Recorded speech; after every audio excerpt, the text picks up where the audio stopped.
Next morning found Freckles in clean, whole clothing, fed and rested. Then McLean outfitted him and gave him careful instruction in the use of his weapon.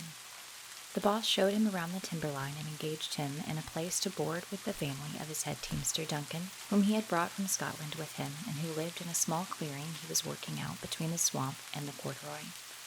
When the gang was started for the South Camp, Freckles was left to guard a fortune in the Limberlost. That he was under guard himself those first weeks he never knew. Each hour was torture to the boy. The restricted life of a great city orphanage was the other extreme of the world compared with the Limberlost.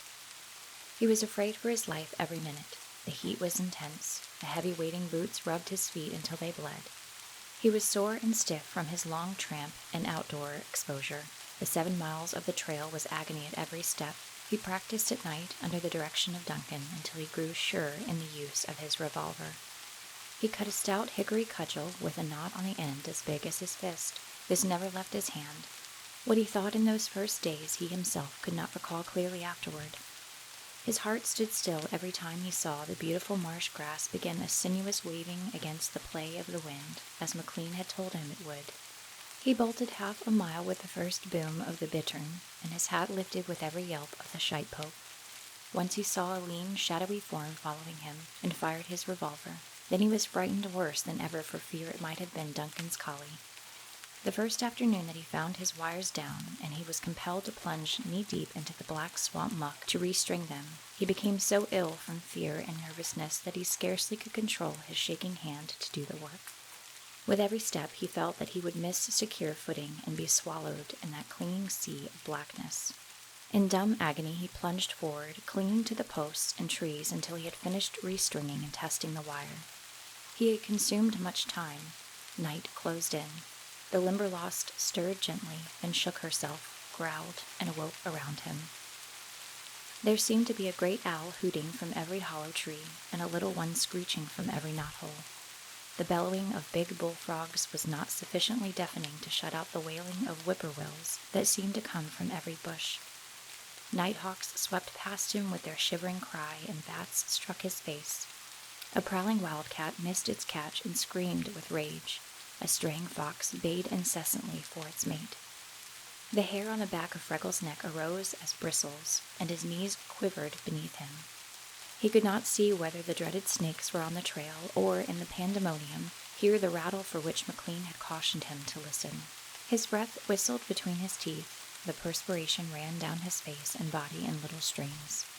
Something big, black, and heavy came crashing through the swamp close to him, and with a yell of utter panic Freckles ran. How far he did not know. But at last he gained control over himself and retraced his steps. His jaws set stiffly and the sweat dried on his body. When he reached the place from which he had started to run, he turned and with measured steps made his way down the line. After a time he realized that he was only walking, so he faced that sea of horrors again. When he came toward the corduroy, the cudgel fell to test the wire at each step. Sounds that curdled his blood seemed to encompass him, and shapes of terror to draw closer and closer. Fear had so gained the mastery that he did not dare look behind him, and just when he felt that he would fall dead before he ever reached the clearing, came Duncan's rolling call, "Freckles! Freckles!" A shuddering sob burst in the boy's dry throat, but he only told Duncan that finding the wire down had caused the delay. The next morning he started on time, day after day. With his heart pounding, he ducked, dodged, ran when he could, and fought when he was brought to bay. If he ever had an idea of giving up, no one knew it, for he clung to his job without the shadow of wavering. All these things, in so far as he guessed them, Duncan, who had been set to watch the first week of Freckles' work, carried to the boss at the South Camp. But the innermost, exquisite torture of the thing the big Scotsman never guessed, and McLean, with his finer perceptions, came only a little closer. After a few weeks, when Freckles learned that he was still living, that he had a home, and the very first money he had ever possessed was safe in his pockets, he began to grow proud. He yet sidestepped, dodged, and hurried to avoid being late again, but he was gradually developing the fearlessness that men ever acquire of dangers to which they are hourly accustomed. His heart seemed to be leaping when his first rattler disputed the trail with him, but he mustered courage to attack it with his club. After its head had been crushed, he mastered an Irishman's inborn repugnance for snakes sufficiently to cut off its rattles to show Duncan. With this victory, his greatest fear of them was gone. Then he began to realize that with the abundance of food in the swamp, flesh hunters would not come on the trail and attack him, and he had his revolver for defense if they did. He soon learned to laugh at the big, floppy birds that made horrible noises. One day, watching behind a tree, he saw a crane solemnly performing a few measures of a belated nuptial song and dance with his mate. Realizing that it was intended in tenderness, no matter how it appeared, the lonely, starved heart of the boy sympathized with him. Before the first month passed, he was fairly easy about his job. By the next, he rather liked it. Nature can be trusted to work her own miracle in the heart of any man whose daily task keeps him alone among her sights, sounds, and silence. When day after day the only thing that relieved his utter loneliness was the companionship of the birds and beasts of the swamp, it was the most natural thing in the world that Freckles should turn to them for friendship. He began by instinctively protecting the weak and helpless. He was astonished at the quickness with which they became accustomed to him and the disregard they showed for his movements. When they learned that he was not a hunter, while the club he carried was used more frequently for their benefit than his own, he scarcely could believe what he saw. From the effort to protect the birds and animals, it was only a short step to the possessive feeling, and with that sprang the impulse to caress and provide. Through fall, when brooding was finished, and the upland birds sought the swamp in swarms to feast on its seeds and berries, Freckles was content with watching them and speculating about them. Outside of half a dozen of the very commonest, they were strangers to him. The likeness of their actions to humanity was an hourly surprise. When black frost began stripping the Limberlost, cutting the ferns, shearing the vines from the trees, mowing the succulent green things of the swale, and setting the leaves swirling down, he watched the departing troops of his friends with dismay. He began to realize that he would be left alone. He made special efforts toward friendliness with the hope that he could induce some of them to stay. It was then that he conceived the idea of carrying food to the birds, for he saw that they were leaving for lack of it, but he could not stop them. Day after day, flocks gathered and departed. By the time the first snow whitened his trail around the Limberlost, there were left only the little black and white juncos, the sapsuckers, yellow hammers, a few patriarchs among the flaming cardinals, the blue jays, the crows, and the quail. Then Freckles began his wizard work. He cleared a space of swale, and twice a day he spread a bird's banquet. By the middle of December, the strong winds of winter had beaten most of the seed from the grass and bushes. The snow fell, covering the swamp, and food was very scarce and difficult to find. The birds scarcely waited until Freckles' back was turned to attack his provisions. In a few weeks they flew toward the clearing to meet him. During the bitter weather of January, they came halfway to the cabin every morning and fluttered around him as doves all the way to the feeding ground. Before February, they were so accustomed to him and so hunger-driven that they would perch on his head and shoulders, and the saucy jays would try to pry into his pockets.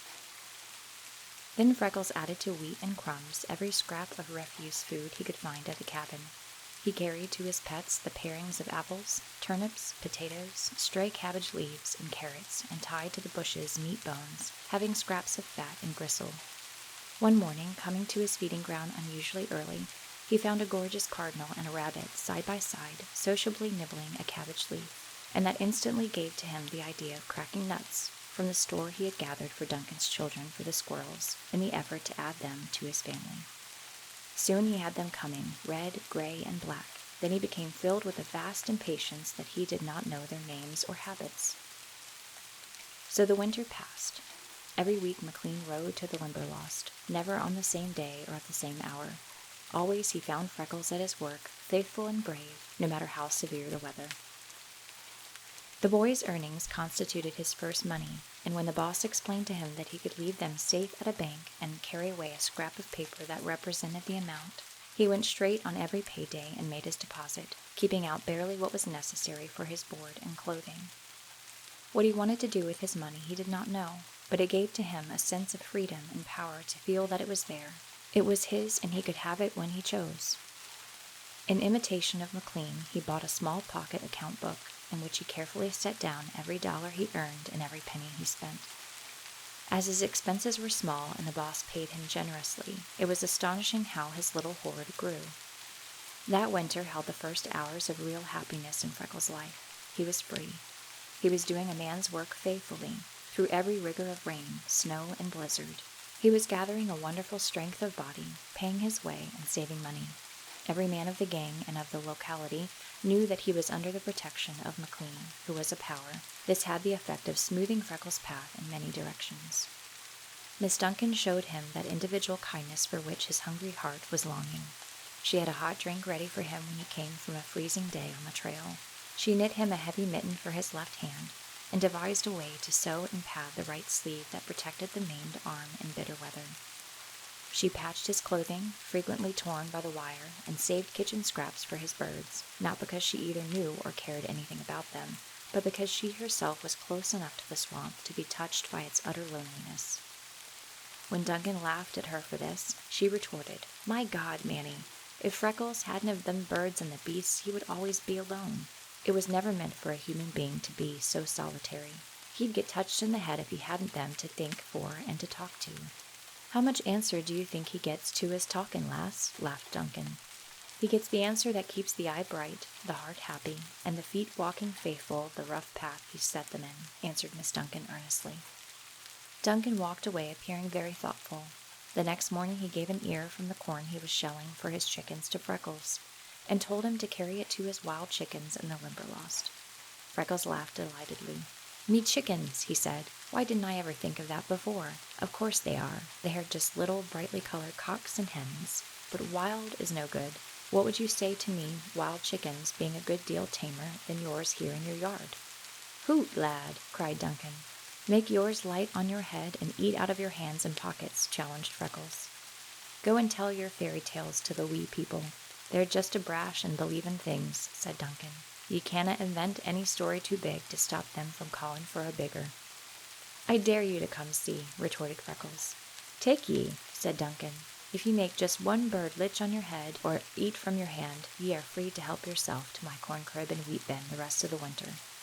Freckles sprang in the air and howled in glee. "Oh, Duncan, you're too aisy," he cried. "When will you come?"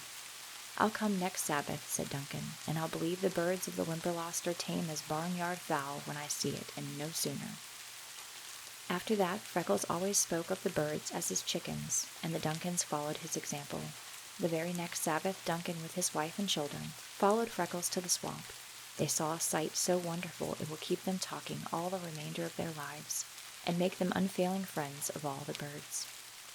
Freckles' chickens were awaiting him at the edge of the clearing.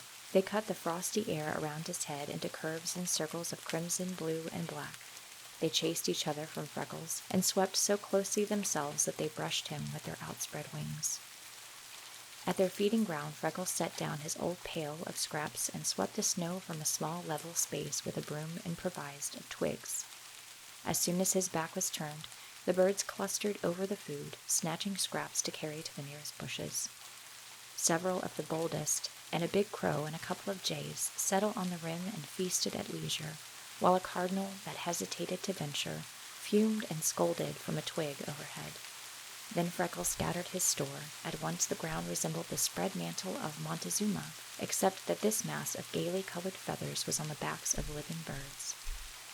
While they feasted, Duncan gripped his wife's arm and stared in astonishment, for from the bushes and dry grass, with gentle cheeping and queer throaty chatter, as if to encourage each other, came flocks of quail. Before anyone saw it arrive, a big gray rabbit sat in the midst of the feast, contentedly gnawing a cabbage leaf. "Well, I'll be drawed on," came Miss Duncan's tense whisper. "Shush," cautioned Duncan. Lastly, Freckles removed his cap. He began filling it with handfuls of wheat from his pockets. In a swarm, the grain-eaters arose from him as a flock of tame pigeons. They perched on his arms and the cap, and in the stress of hunger, forgetting all caution, a brilliant cock cardinal and an equally gaudy jay fought from a perched place on his head. "Weel, I'm beat," muttered Duncan, forgetting the silence imposed on his wife. "I'll have to give in. Seein' is believin'. A man would have to see that to believe it. We mauna let the boss miss this sight, for it's a chance will no likely come twice in a life. Everything is snowed under the there creatures near starvin', but trust in Freckles that complete they are tamer than our chickens. Look hard, bairns," he whispered. "Ye winna see the like of yon again, while God lets ye live." Notice their color against the ice and snow, and the pretty skippin' ways of them, and spunky. Well, I'm heap fair." Freckles emptied his cap, turned his pockets, and scattered his last grain. Then he waved his watching friends goodbye and started down the timber line. A week later, Duncan and Freckles arose from breakfast to face the bitterest morning of the winter, when Freckles, warmly capped and gloved, stepped to the corner of the kitchen for his scrap pail. He found a big pan of steaming boiled wheat on top of it. He wheeled to Miss Duncan with a shining face. "Were you fixin' this warm food for me chickens or yours?" he asked. "It's for yours, Freckles," she said. "I was afeared this cold weather they wouldn't lay good without a warm bite now and then." Duncan laughed as he stepped to the other room for his pipe, but Freckles faced Miss Duncan with a trace of every pain of starving mother hunger he had ever suffered, written large on his homely, splotched, narrow features. "Oh, how I wish you were my mother!" he cried. Miss Duncan attempted an echo of her husband's laugh. "Lord love the lad!" she exclaimed. "Why, Freckles, are ye no bright enough to learn without being taught by a woman that I am your mother? If a great man like yourself didn't ken that, learn it now and never forget it. Once a woman is the wife of any man, she becomes wife to all men for having had the wifely experience she kens. Ance a woman child has beaten his way to life under the heart of a woman, she is mother to all men, for the hearts of mothers are everywhere the same. Bless ye, laddie, I am your mother." She tucked the coarse scarf she had knit for him closer over his chest and pulled his cap lower over his ears, but Freckles, wiping it off and holding it under his arm, caught her rough, reddened hand and pressed it to his lips in a long kiss. Then he hurried away to hide the happy, embarrassing tears that were coming straight from his swelling heart. Miss Duncan, sobbing unrestrainedly, swept into the adjoining room and threw herself into Duncan's arms. "Oh, the poor lad!" she wailed. "Oh, the poor mother-hungry lad! He breaks my heart." Duncan closed his arms convulsively around his wife. With a big, brown hand he lovingly stroked her rough, sorrel hair. "Sarah, you're a good woman," he said. "You're a mighty good woman. Ye have a way of speaking out at times that like the inspired prophets of the Lord. If that had been put to me now, I'd have felt all I can how to and been keen enough to say the right words. But dang it, I'd have stuttered and stammered and got nothing out that would have been done anybody a mighty good. But ye, Sarah, did you see his face, woman? You sent him off looking like a white light of holiness had passed over and settled on him. Ye sent the lad away too happy for mortal words, Sarah, and ye made me that proud of ye. I wouldn't trade ye in any share of the Limberlost with any king you could mention." He relaxed his clasp and settled a heavy hand on each shoulder and looked straight into her eyes. "You're prime, Sarah, just prime," he said. Sarah Duncan stood alone in the middle of her two-roomed log cabin and lifted a bony, claw-like pair of hands, reddened by frequent immersion in hot water, cracked and chafed by exposure to cold, black-lined by constant battle with swamp loam, calloused with burns, and stared at them wonderingly. "Pretty-looking things ye are," she whispered, "but you've just been kissed, and by such a man, fine as God ever made at his very best. Duncan wouldn't a-trade with a king. Nah, nor I wouldn't a-trade with a queen, with a palace and velvet gowns and diamonds big as hazelnuts, and 100 visitors a day in the bargain. Ye've been that honored, I'm blessed, if I can bear the souse ye in dishwater. Still, that kiss wouldn't come off. Nothing can take it from me, for it's mine till I die. Lord, if I'm in a proud, kisses on these old claws, well, I'll be drawed on."